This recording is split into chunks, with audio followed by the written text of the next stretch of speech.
What's up? Welcome to the video. In this one we're going to talk about the best movies of 2024 in no particular order, not in worst to best, best to worst, but in the order I watched them in the cinema, so basically the order they came out this year. Also, I'm trying not to spoil anything, which I think I succeeded in, and a little disclaimer, this is of course my personal opinion. And lastly, we're not only going to talk about the best movies of this year that I really enjoyed, but also movies that I didn't really enjoy, that disappointed me. So this basically is just an inspirational list with movies for you to watch or don't watch and stuff like that. So now that we got this out of the way, let's start with the first movie of 2024, right in January, which was Beekeeper. Classic Jason Statham action movie. I love every Jason Statham movie, and the whole Beekeeper code word thing was also really nice. Next up, a movie we watched by accident because we went to the Cinesneak, which is basically you don't know which movie. It's a movie that will come out soon, but you don't know which one it is until you enter the cinema.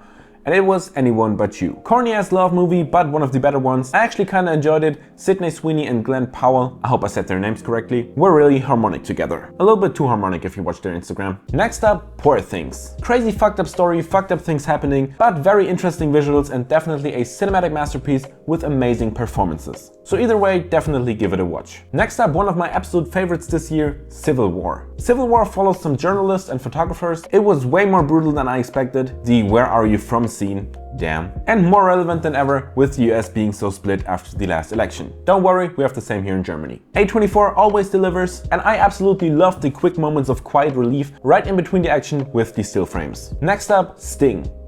I absolutely hate spiders, so I had to watch this movie. Ugh, and you should watch it too. God damn, this movie had some gross scenes that haunt me in my nightmares. Next up, Bad Boys. Another nice action movie to just turn your brain off and enjoy. Also, a crazy nice color grading. And the POV gun shooting rig was on all filmmaking Instagram accounts for weeks. And also FPV drones. Next up, another one of my favorites this year, Trap No Way Out. Classic M. Night Shyamalan.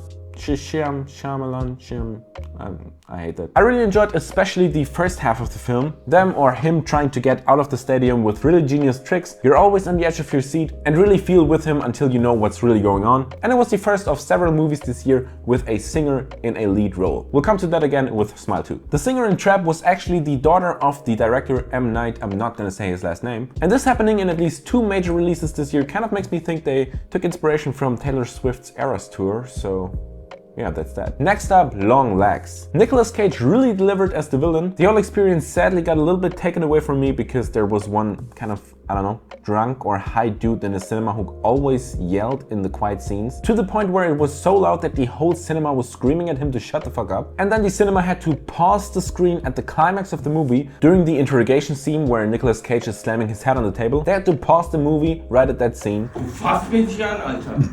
And then security came to drag him out of the cinema and everyone clapped and we could keep watching the movie. So yeah, but it was a great movie, give it a watch. Very nice horror movie and definitely one of my favorite ones this year besides the accident in the cinema, so I have to watch it again at home. Next up, Blink Twice. Way darker than expected, way darker. Definitely worth a watch, although trigger warning. Next up, Joker, I'm not even gonna try to pronounce it. Joker 2. A film I didn't see because I bought tickets but then had a shoot on that day and couldn't go to the cinema. Of course, besides the 500 euros for the tickets, you have to pay order fees, online fees, whatever. But when you say you can't make it to the cinema and want a refund, they can't do that because, I don't know, they just can't. Fees. So sadly I didn't see it even though I really wanted to watch it. I definitely have to do that. Even though the critics said that it's not that good because it's kind of a musical. Everyone was disappointed, but I definitely have to watch it.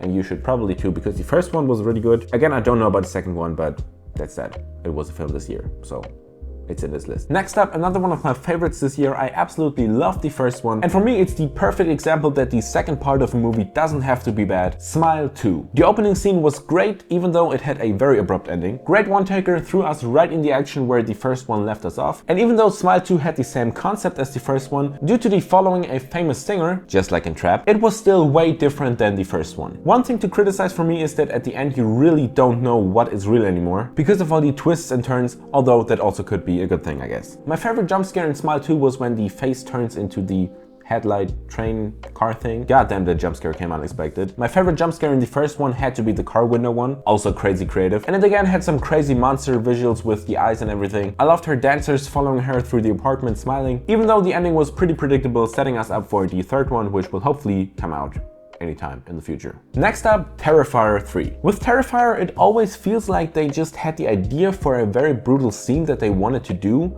and then had to build a somewhat story around it. Very relatable, by the way, if you watched some of our horror short films. The introduction scene was wild, with the girl witnessing her entire family getting unalived. The bathtub scene was disgusting, the whole woman was disgusting.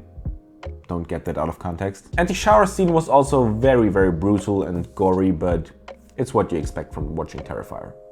It was very well made. Next up, another one of my absolute favorites this year, Red 1. Goddamn, I love every Dwayne Johnson movie. But this one, an action heist kidnapping movie with comedic Dwayne Johnson walking and fighting snowmen, paired with a heartwarming father-son relationship Christmas movie. Perfection. And for all American and international viewers, well, for all American viewers, Germany does not look like a big graveyard. That is not representing Germany at all. At least not all of it. Not most of it. Then we got my absolute favorite Netflix exclusive movie this year, which is Carry On. I really loved that one, action thriller heist movie with twists and turns, playing on Christmas, so it was a perfect watch for the holiday season. It actually only came out a few weeks ago on the 13th of December. Lastly, the films I didn't get to watch in the cinema because I missed them, but I watched them at home, that's why the order isn't correct. Roadhouse, nice fighting movie, sad ending, Conor McGregor was amazing in this one, and they also had a nice new approach for punching effects, with the actors not just acting out the punches like usual, but actually having them hit pillows for both sides so that they really interacted with something, and then compositing these shots together to make them really hit on screen. Next up, Deadpool and Wolverine. I had really big expectations for this one because I loved the first and second one, but with Deadpool and Wolverine, even though we had some nice fighting scenes with the slow-mo effects and everything, I was kind of disappointed. Maybe it was mainly because I didn't get most of the X-Men jokes. I don't know, I just really thought it didn't live up to the first and second ones. And the last one, which I actually only watched yesterday, Twisters. Not my favorite movie of the year, but definitely worth a watch. Something different, a disaster movie with tornadoes and fighting the weather that, especially nowadays with climate change, is again more relevant than ever. And lastly, of course, I didn't watch every movie that came out this year. Here are some films that were on my list that I didn't get to watch this year, but that I definitely have to watch next year. First up, Fall Guy. I really wanted to watch this movie. I love cinematic BTS scenes, if you know what I mean. Big cameras that usually shoot Hollywood movies in Hollywood movies, that's just perfect. But sadly, I missed it. Next up, I really gotta watch this one because I love the series. A Quiet Place, Day 1. Then also Godzilla vs. Kong, The New Empire. Planet of the Apes, New Kingdom. Everything's new this year. I wouldn't be surprised if Godzilla or maybe some of the apes were on tour singing in the movie. You get it? Like Smile 2 and Trap. And movies that I wasn't that hyped for but still were on my list that I missed this year were Furiosa, a Mad Max saga, and Dune Part 2. That's it for this video. I really hope you enjoyed it and found some inspiration for what to watch next. If you want to watch last year's list, you can watch that right here. And the year before, I think, is right here. You can subscribe right here, and I will hopefully see you in the next one. Goodbye.